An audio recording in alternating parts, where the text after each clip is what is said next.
If you're a mom getting ready for your first delivery, you might be able to relate to this mom who wrote, "We're expecting our first baby soon, and I'm worried I'll forget to ask at the hospital. How do I take care of the umbilical cord? Is this something the nurses will walk me through before I go home? I don't want to mess it up or miss something important." Well, I can understand your hesitation with everything else going on in the hospital. Like, I was sure that I would get home and there would be something important the doctors or nurses had told me, and I would not know. But with the umbilical cord, so most hospitals now are doing delayed cord clamping, but once it's cut, they will put like a little like knob or tie on it. Now it doesn't smell. There's nothing like crazy about it. It does look a little weird, but thankfully they do cut it fairly close to the body. It is a little strange for the portion of time that your baby has this on their body until it turns into a belly button. Over the next several days, you will want to keep the umbilical cord clean and dry. Now, there's nothing that you specifically need to do to like clean it unless for some reason they explode out of their diaper, which when they're a newborn, they're going to have something called meconium anyway. That's going to be like a really sticky paste for their, diapers. So the likelihood of you having an explosion where it gets up into their umbilical cord is, I think, fairly rare, but I'm not going to say that it won't happen because I'm sure that there's a mom out there that's like, yes, that happened to me.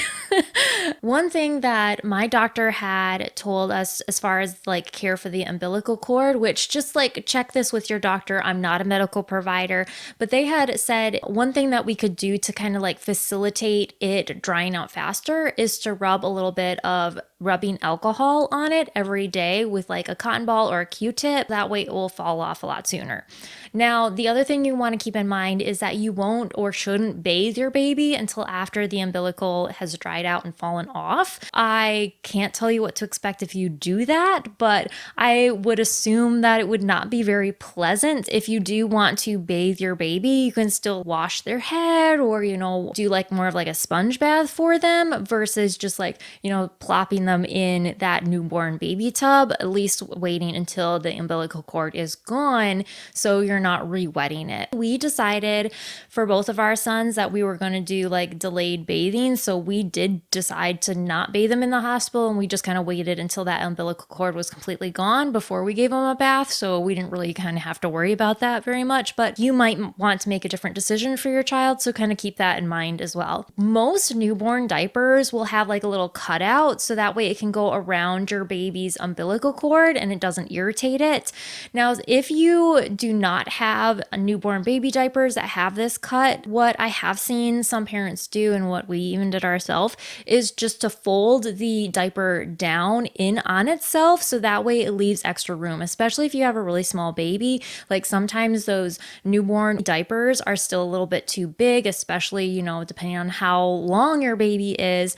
It might not be enough room. Now, I have heard from some moms that when their baby's umbilical cord comes off, that there's like a gaping hole, which kind of looks very similar to a wound. And some moms see different fluids or different like unique colors inside. So if you have that experience, I definitely would recommend reaching out to your doctor. I've heard a range of like different various responses from moms saying like, oh yes, this happened to me and the doctor said it was fine, versus other moms saying like, this happened to me and the doctor, said that it was infected. So, if you experience that, then like the first person you should call is your pediatrician, not, your mom friend.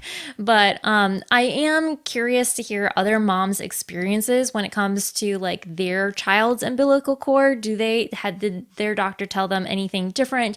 Any other suggestions? Now, keep in mind that whatever you hear from other moms in the comments or elsewhere, make sure you just run it by your own pediatrician to make sure it is medically safe for you and your child.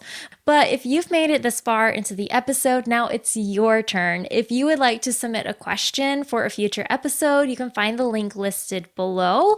But if you're looking for more conversations similar to this one, I'll link up a playlist for you to watch next.